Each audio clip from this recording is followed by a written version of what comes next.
យកមកមានតែពីរអ្នកបងប្អូនខ្ញុំឯងទៅត្រូវដៃត្រូវជើងគ្នាសាហាវហ្មងយកមកដៃគ្នាហ្មងអត់មានចាមានឈ្នះគ្នាត្រូវដាច់ទាំងពីរហ្មងចាសាច់ការអត់បានស្វឹងឯងបងប្អូនអ្នកគ្នាទៅជ្រាបពេកជ្រាបហ្នឹងមកថតរូបសិនចាព្រោះអត់បានថតរូបមួយគ្នាទេសាច់ការបានសាច់កាប់បងប្អូនអើយគ្មានបានថតរូបស្អីមកស្លឹកទេស្លឹកមិនបានផងបងប្អូនមើលរ៉ូបហ្នឹងខ្ញុំសឹកសមមកជំនិតវិញខ្ញុំបាញ់ចៃហ្មងលោកអើយផ្លែតដោពីររ៉ូបហ្មងហើយរ៉ូបមួយសិតតែញាក់សាហាវហ្មងថាកូនកំមុំគឺមិនឲ្យចាញ់កូនកំមុំដាច់ខាតហ្មងចាឲ្យចាញ់មកជុំឯណាឈុតហ្នឹងចង់ស្មើកូនកំមុំទៀតចៃមែនខ្ញុំនេះសឹករ៉ូបក្រហមមកកង់ជាមួយនឹងកូនកំមុំទៀតហ្នឹងខ្លួនមកជុំចាមើលស្អាតអត់បងប្អូនប៉ុណ្ណឹងហើយអត់សង្សារទៀតបងណាតនេអីមើលខ្លះផងខ្ញុំនៅ single នៅឡើយទេមើលខ្លះទៅឆ្នាំក្រោយកន្លែងបានចូលរោងការនឹងគេបងប្អូនហ្នឹងឆ្ងល់ច្រើនខ្លាំងមែនតើស្បែកមុខខ្ញុំអត់មានមុនអីទេចាបងប្អូនខ្ញុំតែងតែប្រើប្រាស់ជាមួយនឹង night cream គីឡូខាង MAC Bella នេះនិយាយរួមទៅសាច់ night cream របស់គេគឺចេញមកបែបតងសុបជាមតែម្ដងបងប្អូនអ្នកគ្នាចូលទៅបដាសំណាងឲ្យស្បែកមុខរបស់យើងជួយចិញ្ចឹមស្បែកមុខរបស់យើងបានល្អខ្លាំងមែនតើហ្មងនិយាយរួមទៅក៏អត់មានចិត្តបកចិត្តកាត់អីទេបងប្អូនអ្នកគ្នានិយាយ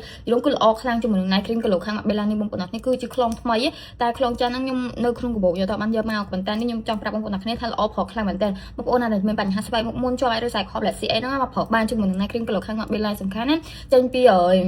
តងជាងសុទ្ធ 100% តែម្ដងបងប្អូនអ្នកគ្នាចង់បានតែទៅ20%បានបងប្អូន